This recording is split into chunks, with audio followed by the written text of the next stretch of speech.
창세기 2장 10절과 14절에 대한 이야기를 시작하려고 합니다. 에스겔 선대 왜 창세기부터 시작하냐라고 말씀하실 수 있는데 다 계획이 있습니다.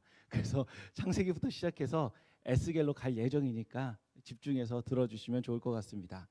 창세기 2장 10절에서 14절에 에덴 동산으로 흐르는 4개의 강 이름이 나옵니다.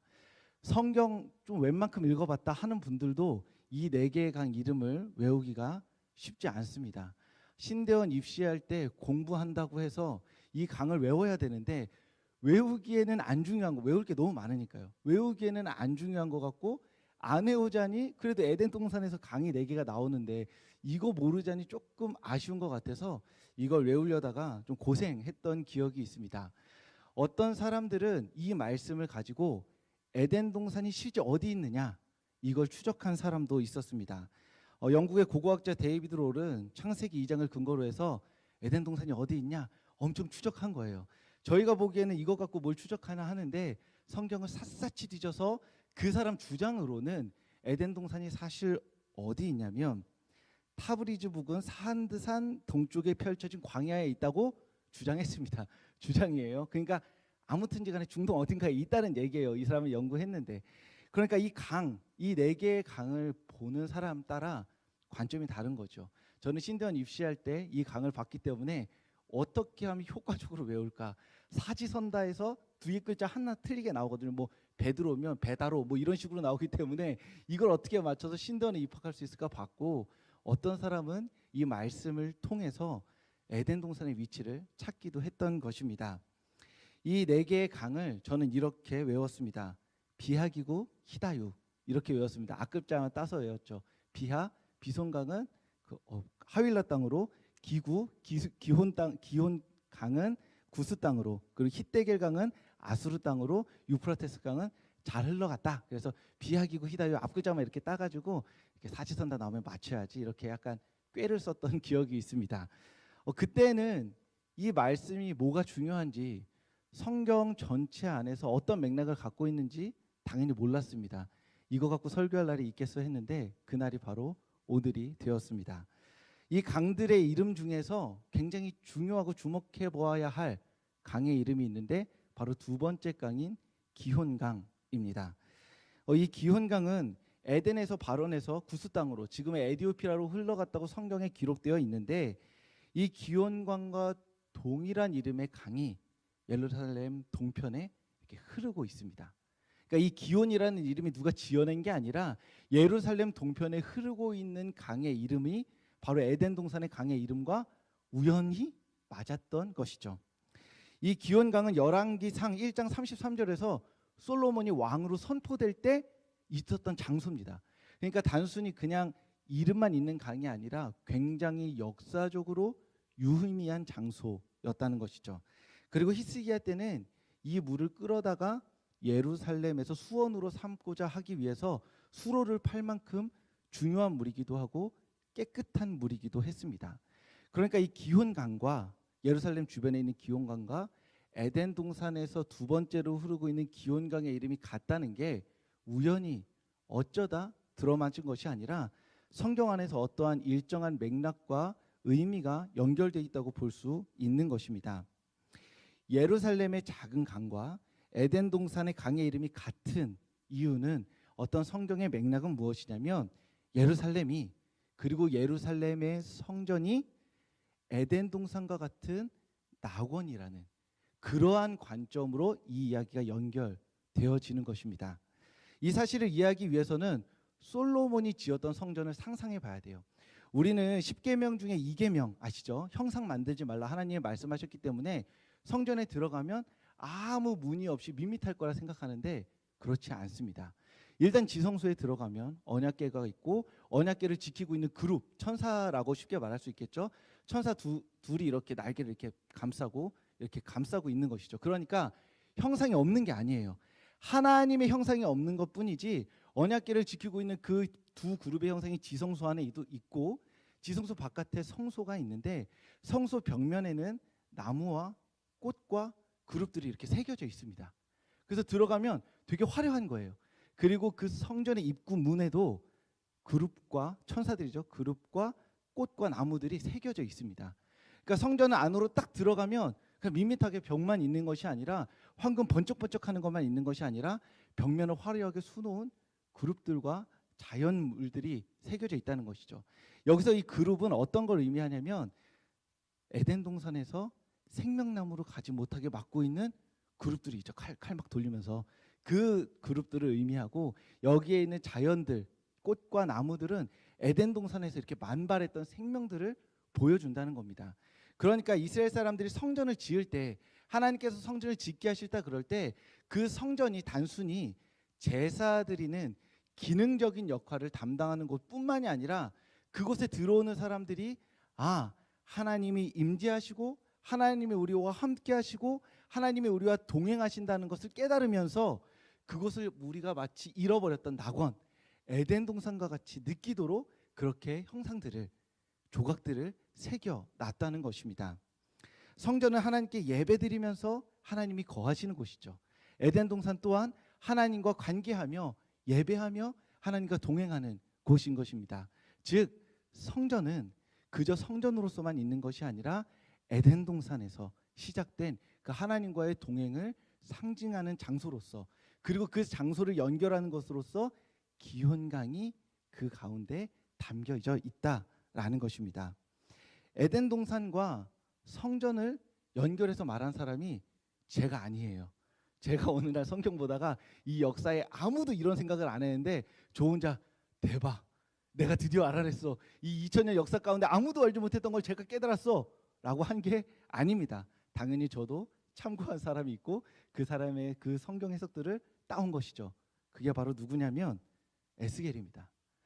그러니까 기혼강에서 시작해서 에덴 동산이 나오고 성전이 나오고 성전 안에 그룹들과 나무들이 새겨져 있는 이 전체의 이야기, 그래서 에덴 동산과 성전을 연결하는 이 이야기가 저의 생각이 아니라 에스겔, 우리 선생님께서, 예언자님께서 하셨던 말씀이라는 것이죠. 에스겔이 누구냐면 예루살렘 함락 후에 바벨론의 포로로 잡혀갔습니다. 그곳에서 그냥 있지 않고 하나님의 말씀으로 그 이스라엘 백성들의 영적 갱신을 도모했던 사람이었던 거죠. 그 사람은 예언자로서 하나님의 말씀을 받아서 함께 포로로 있는 사람들에게 하나님의 말씀을 선포했고, 선포한 내용이 뭐냐? 우리가 망한 게 다 죄 때문이다. 첫째는 그거고요. 죄 때문에 망했고, 둘째로는 하나님께서 회복시키실 것이다. 이게 두 가지가 있는 겁니다. 그런데 생각해보면 바벨론 포로까지 잡혀가서 하나님이 남유다와 또한 성전과 하나님 나라를 다시 한번 회복시킬 것이라고 생각하는 게, 상상하는 게 너무나 불가능한 일이에요. 왜냐하면 일단 바벨론과 남유다가 800km가 떨어져 있습니다. 지금 비행기 타고 가도, 지하철 타고 가도, 뭐 기차 타고 가도 한참 걸리는 그 시간인데 그 당시에는 밧줄로 꽁꽁 묶여가지고 끌려왔단 말이에요. 뭐 마차 태워줬겠어요, 노예인데. 그 800km를 끌려온 다음에 그곳에서 생각하는 거죠. 폐허가 된 나라, 무너진 성전, 잡혀있는 포로들, 절망의 마음들, 이런 상황 가운데서 하나님이 언젠가는 저 800km 떨어진 저 남유다에 우리 데리고 가셔가지고 옛날처럼 예배하며 살게 해주실 거야 라고 상상하는 것도 어려운데, 그래요, 상상 너무 긍정적이니까 상상할 수 있다고 쳐요. 그런데 그 상상을 말로 하면서 절망에 빠진 사람들에게 하나님의 말씀을 선포한다는 것, 그 자체도 사실상 불가능한 일인 거죠. 물리적으로 떨어져 있고 그 떨어진 거리만큼이나 마음의 좌절과 절망이 깊었기 때문입니다. 이런 절대적인 절망 상태에서 에스겔이 하나님 말씀에 사로잡혀서 환상을 보는 거예요. 그러니까 이 정도의 간극은 있어야 환상을 보는 겁니다. 이 현실과 내가 꿈꾸는 미래에 대한 간극이 한 거리로 한 800km 정도 떨어져 있어야, 나라 망한 상태에서 포로 정도는 돼야 그 상태에서 하나님 말씀에 몰입해서 하나님 말씀을 듣고자 하는 갈망이 막 용솟음 쳐야, 이 정도는 돼야 하나님이 오셔서 환상으로 보여주시는 거예요.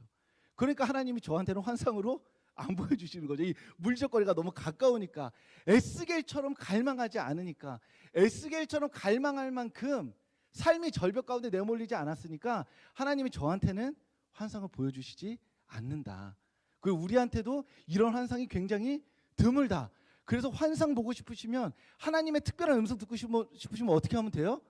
이제 바벨론 포로 같은, 이게 800km, 여기서부터 800km 떨어진 뭐 북한 아우지 탄광쯤 가가지고 하나님의 통일과 구원을 열망하는 사람들에게만 하나님의 환상이 임할 수 있다, 이겁니다. 그러면 이러한 상황 가운데 에스겔이 본 환상이 오늘 우리가 읽은 말씀이에요. 창세기에서 시작해서 차곡차곡해서 에스겔까지 잘 왔습니다. 에스겔서 47장 8절에 보면 이렇게 나와요. 에스겔이 본 환상입니다. 천사가 에스겔을 데리고 가요. 그래서 예루살렘 성전에 딱 둡니다. 그러고서는 47장 8절의 말씀을 딱 하는 거예요. 이 물이 동쪽으로 향하여 흘러 아라바로 내려가서 바다에 이르리니 이 흘러내리는 물로 그 바다의 물이 되살아나리라. 이렇게 얘기해요. 뭔가 의미심장한 것 같은데 뭔 말인지 잘 모르겠는 거죠. 세 번역으로 한번 다시 읽어보겠습니다. 세 번역 띄워주시겠어요? 세 번역으로 아까 방금 읽은 이 물이부터 제가 읽어보면, 이 물은 동쪽 지역으로 흘러나가서 아라바로 내려갔다가 바다로 들어갈 것이다. 이 물이 바다로 흘러 들어가면 죽은 물이 살아날 것이다 라는 겁니다. 자, 창세기 1장부터 했던 이야기들을 2장부터 했던 이야기들 조금 맞춰보겠습니다. 지금 뭐냐면 에스겔이 예루살렘 성전에 섰는데 물이 흘러가요. 물이 주주주주 흘러갑니다. 그래서 막 보고 있으니까 천사가 말하는 거예요. 잘 봐라. 이 물이 흘러가서 어디로 가요? 죽은 물 가운데 간대요. 죽은 물에, 이 물이 죽은 물에 닿으면 그 죽은 물이 어떻게 돼요? 살아난대요. 문제입니다. 이 물이 어떤 물일까요? 기온강인 거죠. 예루살렘 동쪽을 흐르고 있는 강.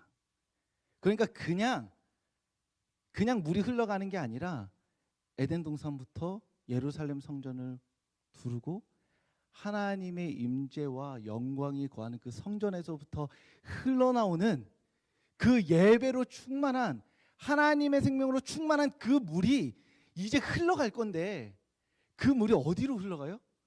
죽은 물 가운데 흘러간다는 거예요. 여기서 죽은 물은 그럼 뭘까요?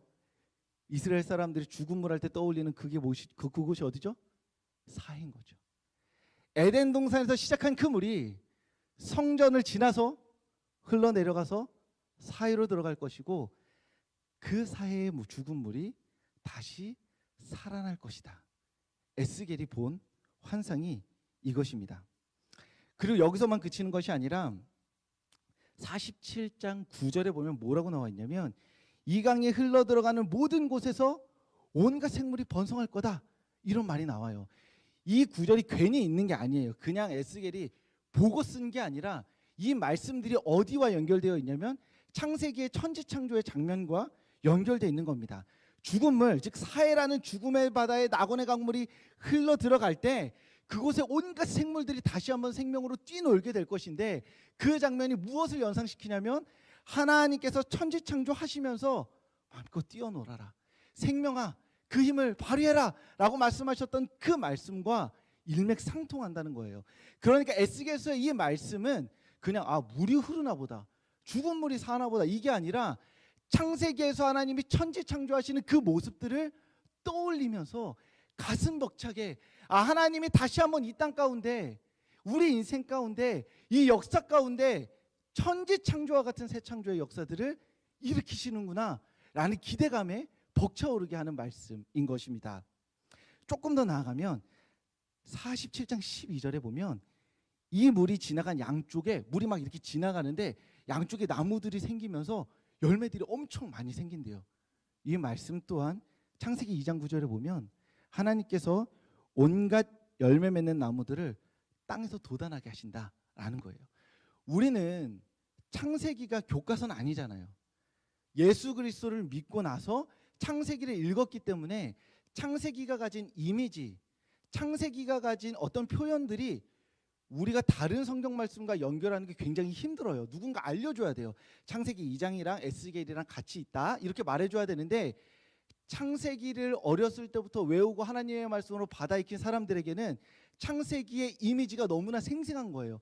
그러니까 이 에스겔서의 말씀을 읽으면 하나님의 천지창조가 시작되려나 보다, 이렇게 느끼는 거고, 에스겔 또한 그저 진공 상태에서 어느 날 갑자기 자고 있다가 하나님께 열심히 기도하다가 이 환상을 본 것이 아니라 하나님의 말씀에 몰두해서 몰입해서 자신의 이 절망적인 상황 가운데 하나님이 하시는 말씀이 무엇인지를 붙들다가 그렇게 하나님의 말씀을 주의 깊게 읽고 또 읽다가 그가 읽고 있던 그 창세기의 말씀이 자신에게 확 다가와서 천사의 환상으로 보여진 것이다 라는 겁니다.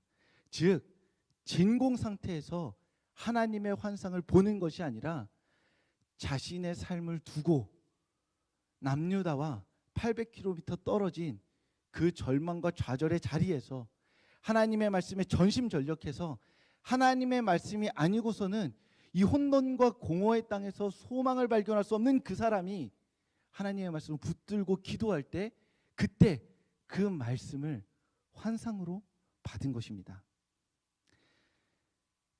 하나님께서는 에스겔에게 말씀을 보여주시면서 그냥 회복될 거야 라는 것이 아니라 창세기 그리고 하나님의 천지창조의 사역을 다시 보여주셨습니다.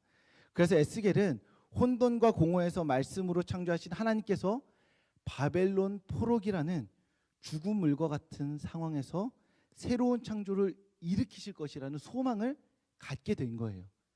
긍정적으로 생각해서 갖게 된 게 아닙니다. 내일부터 아침 7시에 일어나야지, 새벽 6시에 일어나서 새벽 기도해야지 해서 이 환상을 보게 된 게 아니에요. 어떤 다른 인간적인 방편으로 이 절망에서 뚫고 일어나서 하나님의 말씀을 듣고 보고 선포한 것이 아니라 자신이 붙들어야 될 유일한 희망, 하나님의 말씀을 붙들므로써 하나님의 말씀에 몰입함으로써 하나님의 말씀에 자신의 삶을 걸므로써 그 미래를 보게 된 것입니다. 그리고 그 미래는 어디에서 시작하냐면 나한테서 시작하는 게 아니에요. 내가 하나님의 말씀을 열심히 시작할 때 나로부터 그 뭔가 생명과 소망이 막 시작돼서 내가 그 생명의 시발점이 되는 것이 아니라 그 물이 어디에서 시작하죠? 성전에서 시작하잖아요. 하나님의 임재, 하나님과 동행하는 그 삶의 자리에 놓여질 때 그때 그 자리에서 희망이 시작되는 거예요. 죽음의 물 가운데 내가 다짐해서 내가 결단해서 내가 하나님 앞에 헌신해서 나를 통해서 이 세상이 변화되어지기 시작하는 것이 아니라 내가 하나님의 말씀에 몰두해서 하나님의 성전에 들어갈 때 하나님과 동행하는 그 시점에 하나님이 주권적으로 일하셔서 그곳에서 생명의 강을 흘러가게 시작하신다는 겁니다. 그리고 그 흘러간 강이 이 땅 가운데 이 역사 가운데 그리고 나를 통해서 그리고 우리 주변에 있는 모든 사람들에게 생명을 전달한다는 것이죠. 그래서 이 에스겔의 말씀을 통해서 우리가 마주하는 하나님이 누구냐, 에스겔을 통해서 내가 어떻게 해야 하냐 이 말하기 전에 에스겔을 통해서 보는 우리의 하나님은 누구시냐면 사해로 흘러가는 하나님이신 거예요. 하나님이 누구시냐, 저에게 너 에스겔을 통해서 하나님 마주하고 발견한 하나님이 누구냐라고 묻는다면 사해를 향해서 흘러가는 하나님, 죽은 물을 향해서 흘러가는 하나님이라고 말할 것입니다. 왜냐하면 기혼강은 성전에서 머물지 않았어요. 고여있지 않았어요. 수원으로 활용되고 사람들이 많이 알고 그곳이 아주 신비롭고 에덴강에서 흘러나오는 발원한 특별한 곳이라고 여겨졌지만 그 자리에서 멈추지 않고 하나님께서 그 물을 죽은 물을 향해서 흘려 보내셨다는 겁니다. 광야와 사막을 지나가게 하셨고 광야와 사막을 지나가셔서 죽은 물을 마주하게 하셨고 그 죽은 물에 자신의 생명을 쏟아내게 하신 거예요. 내가 생명을 가진 물이에요. 내가 깨끗한 물입니다. 내가 죽은 물을 향해서 나아가서 그 죽은 물 가운데 내 생명을 주는 거예요.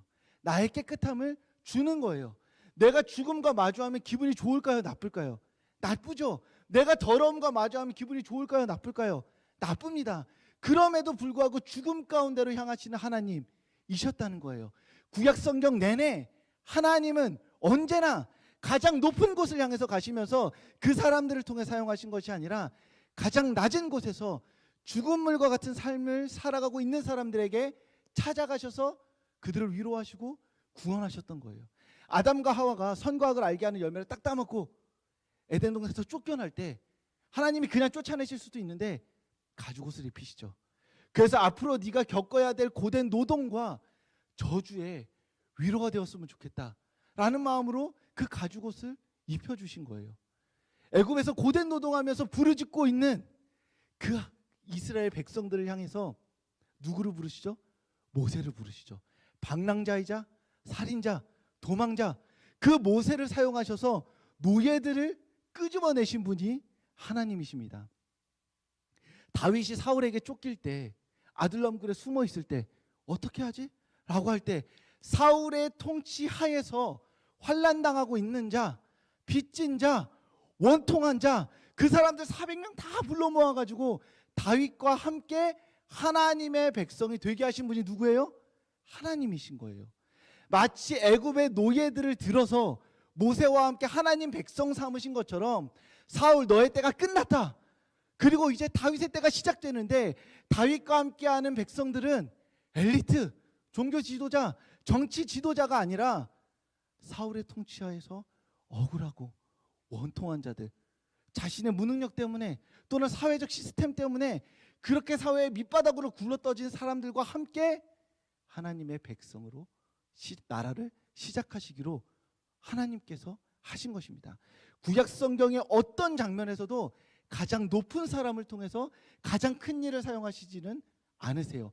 언제나 구덩이에 있는 요셉을 들어서 사용하셨던 것처럼 모든 사람들이 죽은 물과 같은 상황 가운데서 어찌할 바를 모를 때 그들을 향해 구원의 손을 내미셔서 붙들어 끌어 올리시는 분이 바로 하나님이시라는 겁니다. 그래서 하나님은 끊임없이 어디를 향하시는 거예요? 낮은 곳을 향하시는 거예요. 끊임없이 어디로 가시는 거예요? 죽은 물로 가시는 겁니다. 죽지 않은 사람에게 뭐하러 찾아가요? 깨끗한 물에게 왜 깨끗한 물이 갑니까? 생명이 있는 곳에 생명이 왜 가나요? 생명이 없기 때문에, 죽은 물이기 때문에, 자신의 힘으로는 살아날 수 없는 사람들이기 때문에 하나님이 자신 안에 있는 놀라운 생명력을 가지고 찾아가셔서 구원하시는 겁니다.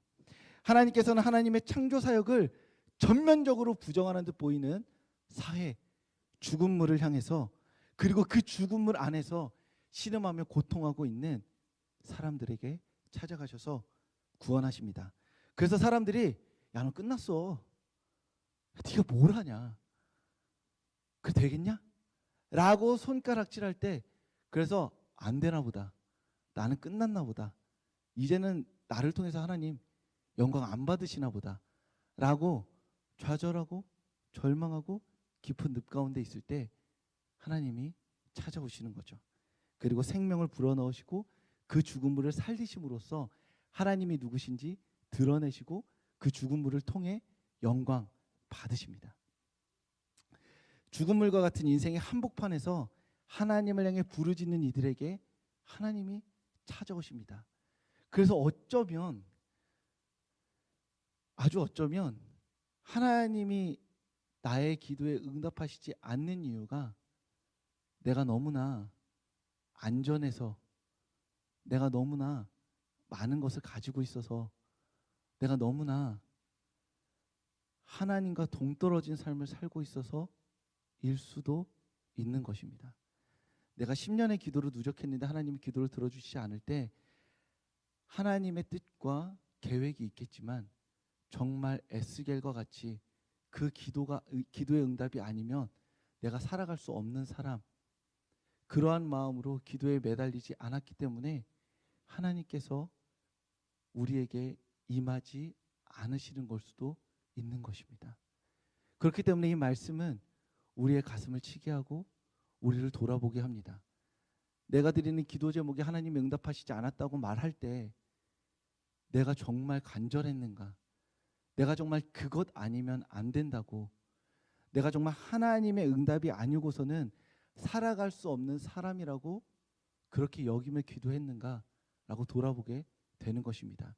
이곳에서는 피눈물 흘리며 기도하고 밖에 나가서는 우리의 친구들과 또 돈과 어떤 관계들과 세상에 줄 수 있는 안정감을 최대한 확보하고 끌어안음으로써 혹여 기도가 응답되지 않는다고 하더라도 내 삶이, 내 문제가 유지된다고 하더라도 살아갈 만하다고 여겨졌기 때문에 우리의 간절함이, 우리의 갈망이 너무 적어서 하나님의 기도가 응답되지 않은 것은 아닌지 우리는 돌아볼 수 있어야만 하는 것입니다. 육체의 질병으로, 마음의 고통으로, 정신의 불안정함으로 혼돈과 공허의 시간을 보내고 있는 사람들이 또한 있습니다. 갈 바를 알지 못해서 눈물 흘리고 있는 사람들도 있습니다. 그래서 정말 간절하게 자신의 전 존재를 걸고 기도하는 사람들이 분명 있습니다. 저는 그저 그분들의 기도가 속히 응답되기를, 그분들의 간절함에 비하면 정말 너무나 부족한 저의 간절한 기도보다 그분들의 기도가 먼저 응답되어져서 그분들을 통해서 하나님의 영광이 드러나기를 바랄 뿐입니다.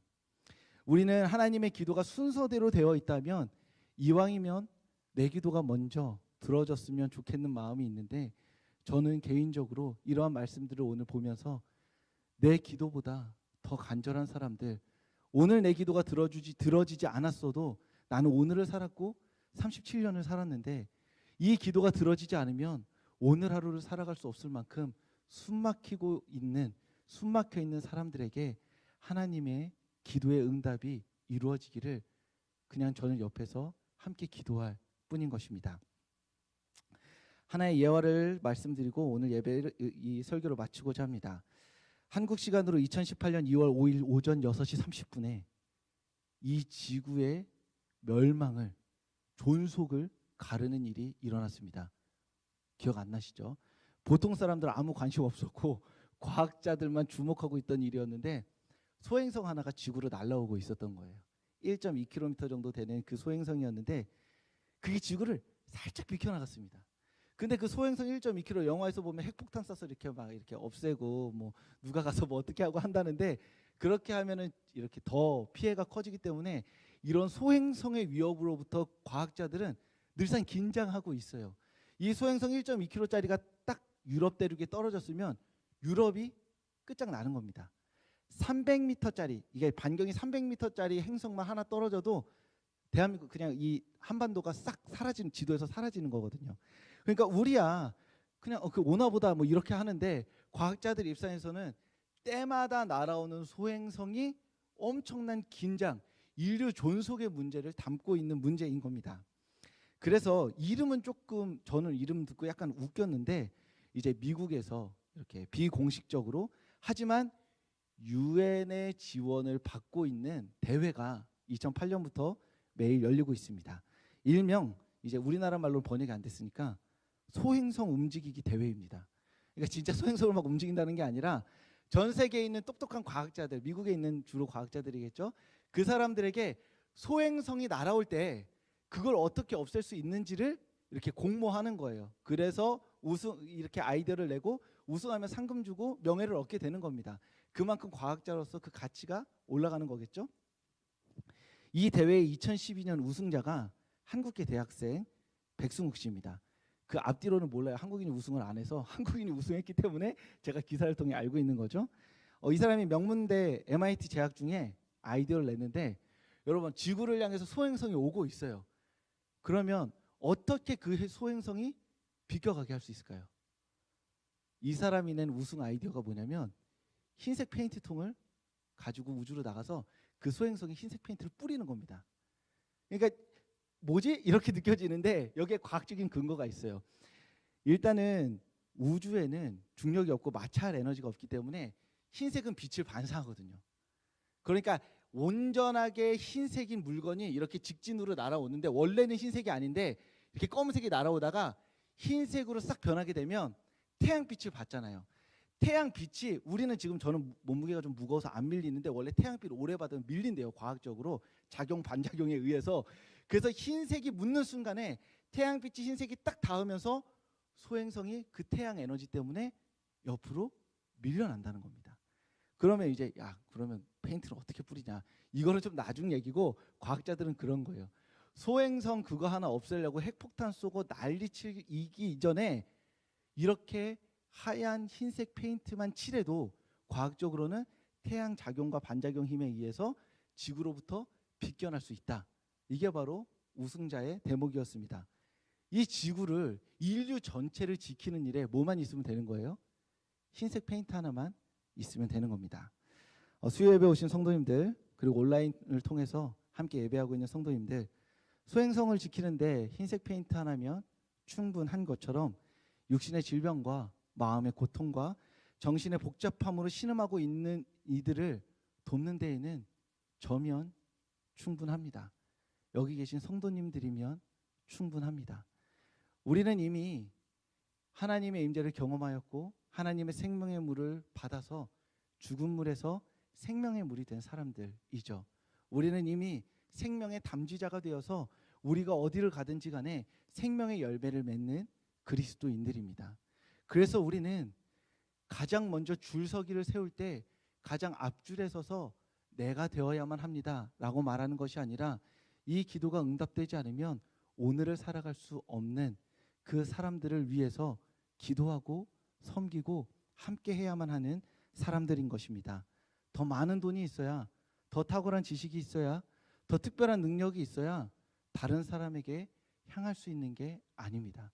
이미 말씀이 육신되어 우리 가운데 오신 예수 그리스도가 나를 위해 죽으셨고 다시 사셨습니다. 그러니 우리는 이제 예수 그리스도와 같이 이 땅 가운데 혼돈과 공허 가운데 괴로워하고 고통받는 이들을 위해서 기도하고, 또한 그들을 위해서 따뜻한 말 한마디를 건네고, 또한 그들을 위해서 우리의 시간과 마음을 쓸 수 있어야만 합니다.